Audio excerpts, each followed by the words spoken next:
It was awful. It was the worst conversation I've ever had with a client. Being innocent was not enough. Being innocent was not enough. And maybe that's how maybe we ought to style this. Being innocent was not enough.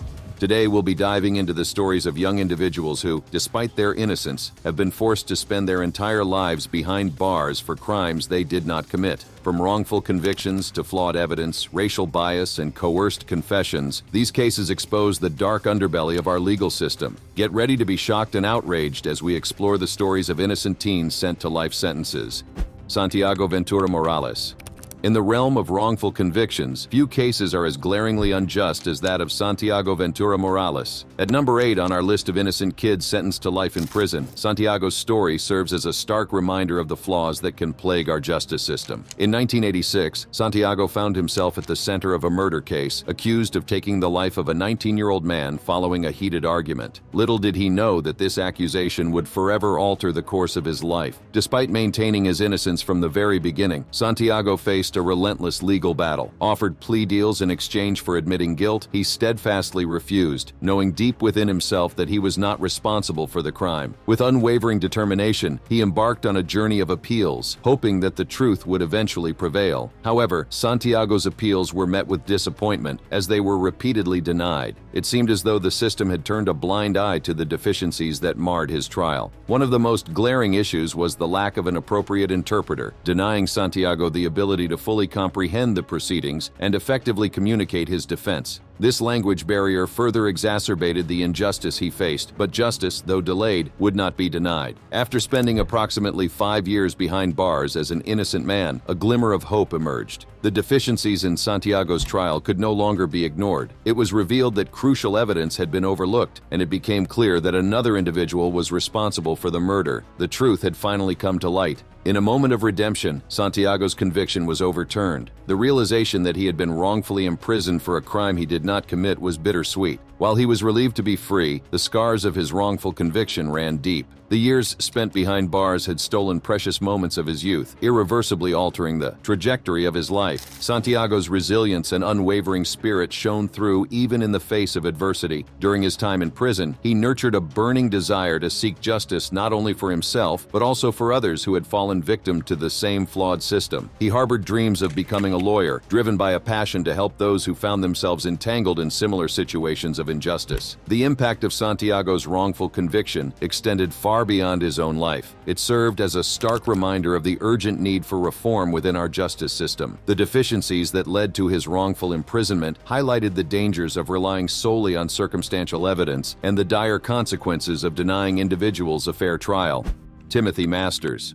At number 7 on our list of innocent kids sentenced to life in prison, the case of Timothy Masters stands as a chilling example of the devastating consequences of a flawed justice system. On February 11, 1987, the body of Peggy Hetrick was discovered in a field, brutally stabbed in the back and sexually mutilated. Living in a trailer just 100 feet away from the crime scene, 15-year-old Timothy Masters found himself thrust into a nightmare that would consume the next several decades of his life. The police, desperate to find the perpetrator, turned their attention to Timothy. They searched his room, where they discovered a collection of knives and several thousand pages of violent journal entries and drawings, despite the absence of any physical evidence linking him to the crime. We're not stupid. We didn't bring you in this room because we're taking a wild guess out of the dark.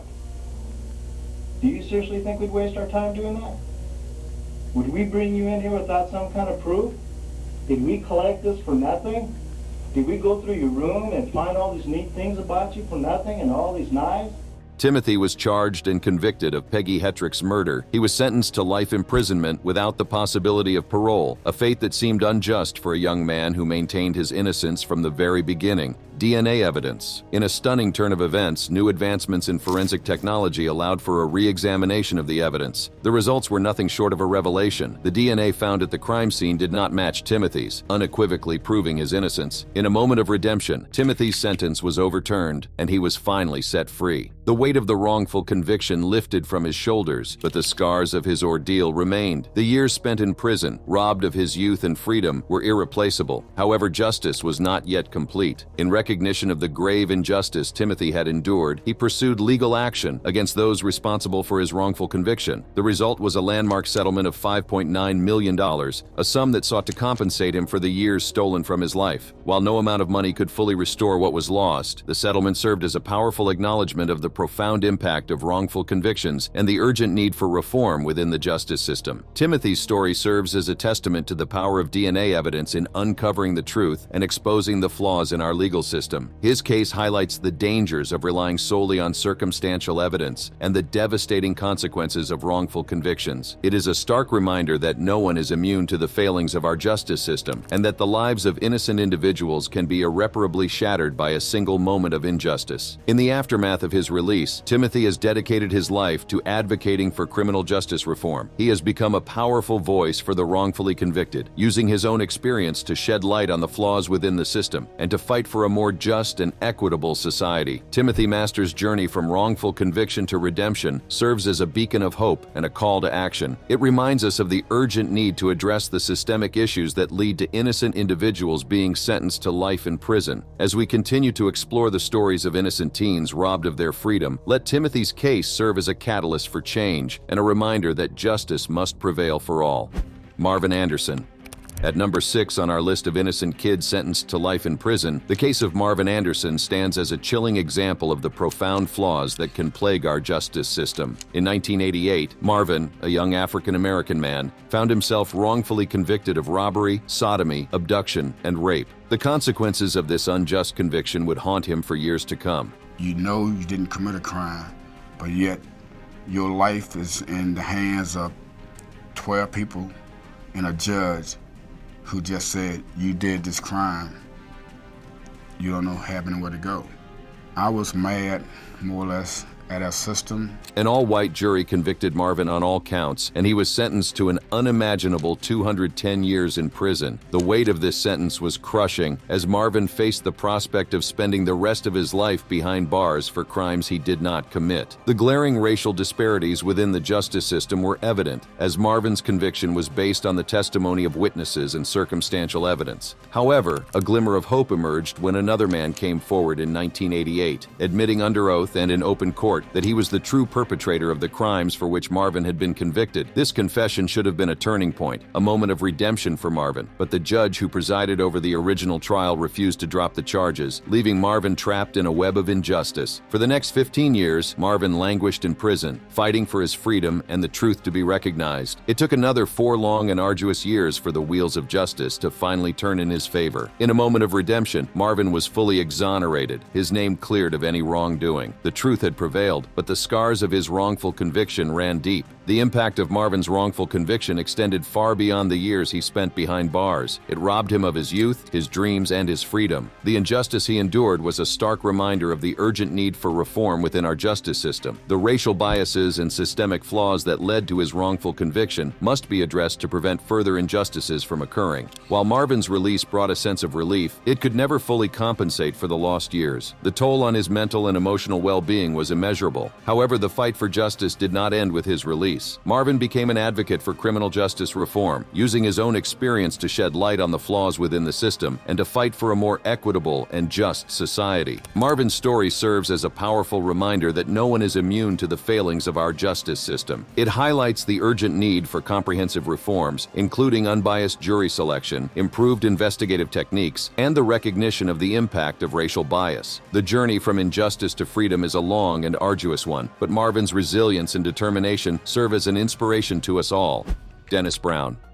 At number 5 on our list of innocent kids sentenced to life in prison, the case of Dennis Brown serves as a harrowing reminder of the flaws that can plague our justice system. In 1984, when Dennis was just 17 years old, he found himself wrongfully convicted of a rape that he did not commit. The consequences of this unjust conviction would haunt him for the next 19 years of his life. The foundation of Dennis's conviction rested on a coerced confession. He claimed that the police had threatened him at knife point, forcing him to admit to charges he was innocent of. Despite his protests of innocence, the jury found him guilty, and he was charged with aggravated rape, burglary, and aggravated crimes against nature. The sentence handed down was life imprisonment, a punishment that seemed unimaginable for a crime he did not commit. For nearly 2 decades, Dennis languished behind bars, his youth stolen by a wrongful conviction. The years spent in prison were filled with despair as he fought to prove his innocence and reclaim his freedom. It was not until 2004 that a glimmer of hope emerged. Dennis reached out to the Innocence Project, an organization dedicated to exonerating wrongfully convicted individuals, and sought the help of DNA testing. In a moment of redemption, the DNA tests conclusively proved that Dennis was not the rapist. The truth had finally come to light, but the scars of his wrongful conviction ran deep. After serving 19 years in prison for a crime he never committed, Dennis was finally released, stepping out into a world that had moved on without him. The impact of Dennis's wrongful conviction extended far beyond the years he spent behind bars. It robbed him of his youth, his dreams, and his freedom. The injustice he endured was a stark reminder of the urgent need for reform within our justice system. The coerced confession and lack of proper investigation highlighted the dangers of relying solely on circumstantial evidence and the devastating consequences of wrongful convictions. Dennis's release was a moment of triumph, but it was also a stark reminder of the years he had lost. The process of rebuilding his life was not without its challenges. The scars of his wrongful conviction remained, and the emotional toll was immeasurable. However, Dennis's resilience and determination to reclaim his life serve as an inspiration to us all. In the aftermath of his release, Dennis became an advocate for criminal justice reform. He used his own experience to shed light on the flaws within the system and to fight for a more equitable and just society. His story serves as a powerful reminder that no one is immune to the failings of our justice system and that the fight for justice must continue. Dix Moore 5.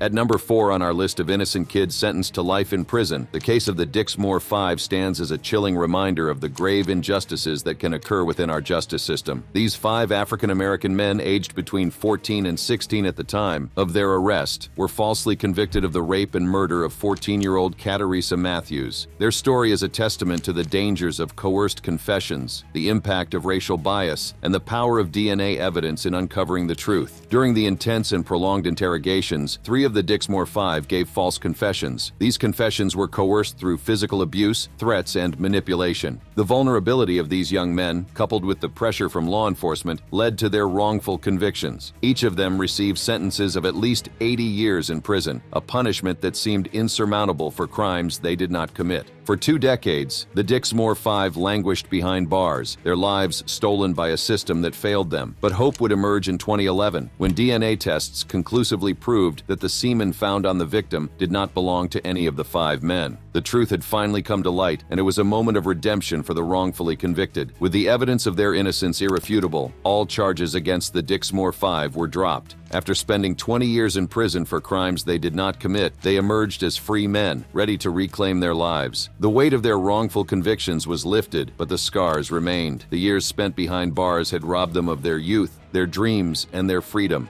In recognition of the grave injustices they had endured, the Dix Moore 5 reached a landmark settlement of $40 million, the largest settlement in Illinois' history for a wrongful conviction. While no amount of money could fully compensate for the years stolen from their lives, the settlement served as a powerful acknowledgement of the profound impact of wrongful convictions and the urgent need for reform within the justice system. The story of the Dix Moore 5 serves as a stark reminder of the dangers of coerced confessions and the devastating consequences of racial bias within our justice system. Their case highlights the urgent need for comprehensive reforms, including improved interrogation techniques, unbiased investigations, and the recognition of the impact of systemic racism. In the aftermath of their release, the Dix Moore 5 have become advocates for criminal justice reform. They use their own experiences to shed light on the flaws within the system and to fight for a more equitable and just society. Their resilience and determination serve as an inspiration to us all, reminding us of the importance of fighting for truth and justice.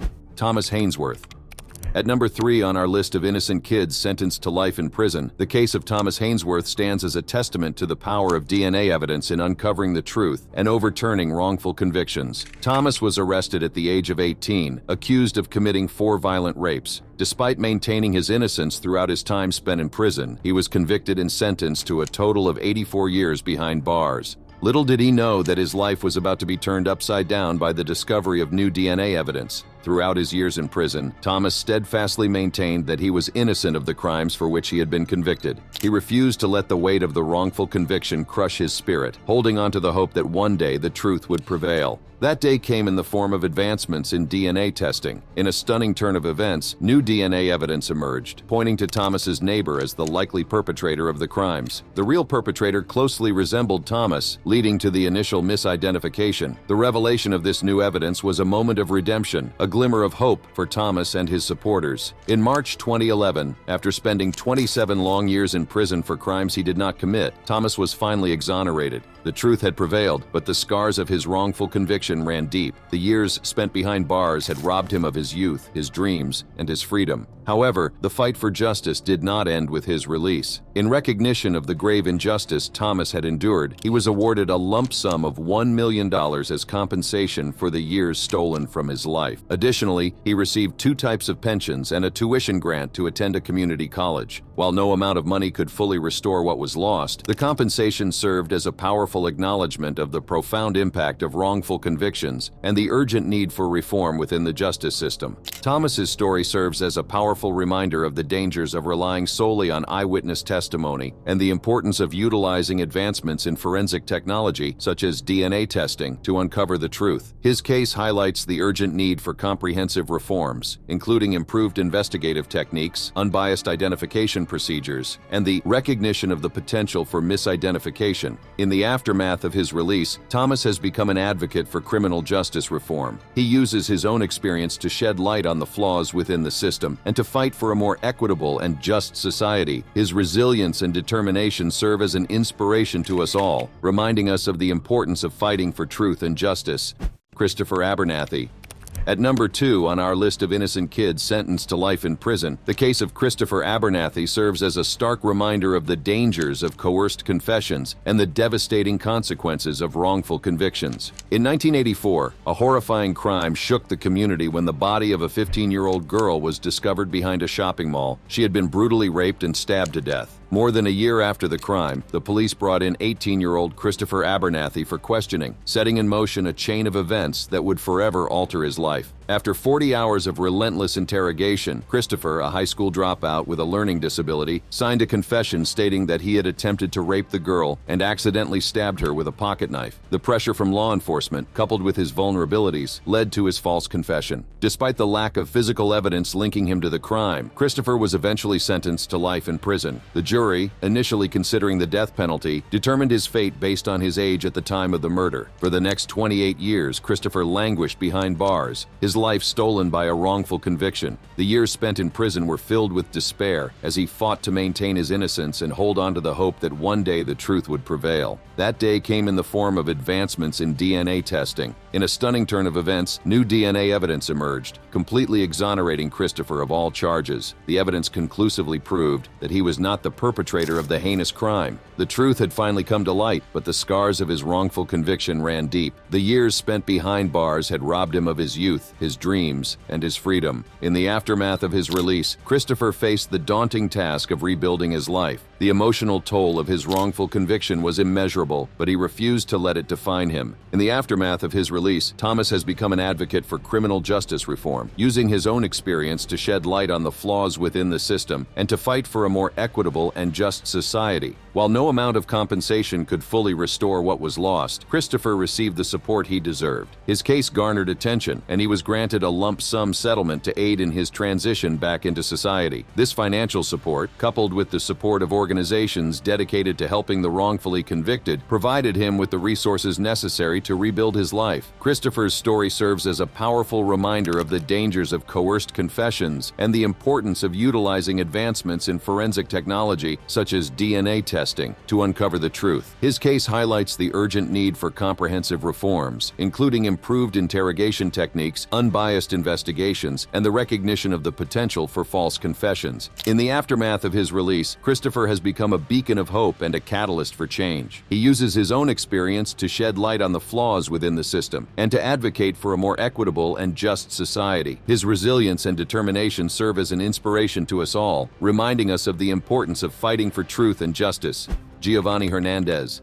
and at number 1 on our list. In the annals of wrongful convictions, the case of Giovani Hernandez stands as a stark reminder of the flaws that can plague our justice system. A promising young life was derailed, and an innocent teenager was sentenced to a lifetime behind bars for a crime he did not commit. This is the story of Giovani Hernandez, a victim of a broken system. The year was 2006 when tragedy struck the streets of Los Angeles. Teenager Gary Ortiz was gunned down in a drive-by shooting, and the police were determined to bring the perpetrators to justice. As they investigated the murder, they focused their attention on gang retaliation, believing it to be the motive behind the killing. Giovani Hernandez, a 14-year-old boy at the time, found himself caught in the crosshairs of the investigation. The police, armed with a photo lineup, placed Hernandez's face among the potential suspects. 2 witnesses, despite discrepancies in their descriptions, identified Hernandez as the shooter. One witness even mentioned that the perpetrator had a large build, a stark contrast to Hernandez's 5 feet 3 inches and 115-pound frame. But there was a glimmer of hope for Hernandez. 4 of his relatives testified in his defense, providing a solid alibi that he was at home during the time of the shooting. The first prosecution ended in a mistrial, but the second trial in 2012 resulted in a conviction for murder and attempted murder. Hernandez was handed a de facto life sentence with no possibility of parole. For years, Hernandez languished behind bars, his dreams and aspirations shattered, but his spirit remained unbroken. In 2017, his case caught the attention of the Los Angeles County District Attorney's Conviction Integrity Unit, a newly formed division dedicated to reviewing old cases for potential errors and injustices. However, Hernandez's case was initially rejected, along with nearly 2,000 others. Hope came in the form of the Juvenile Innocence and Fair Sentencing Clinic at Loyola Law School. Attorneys from the clinic, driven by a commitment to justice, urged the district attorney's office to take a second look at Hernandez's case. Finally, in 2021, prosecutors revisited the evidence, and what they discovered was nothing short of astonishing. During Hernandez's first trial, the location of his cell phone at the time of the shooting was a point of contention. Prosecutors argued that its location could not be determined. However, the new review revealed a crucial piece of evidence that had been overlooked. His cell phone was pinging a cell tower near his home, miles away from the crime scene. This evidence solidified Hernandez's alibi and proved his innocence beyond a shadow of a doubt. After spending 17 long years in prison, Hernandez emerged as a beacon of resilience and determination. Throughout his time behind bars, he had become a mentor and tutor to fellow inmates, offering support and guidance. From Bible studies to guitar lessons, Hernandez made a positive impact on the lives of those around him. Now a free man, Hernandez is ready to embark on a new chapter in his life. He plans to pursue a higher education, studying education and social transformation at UCLA. If you like videos like these, then click on the card being recommended to you right now.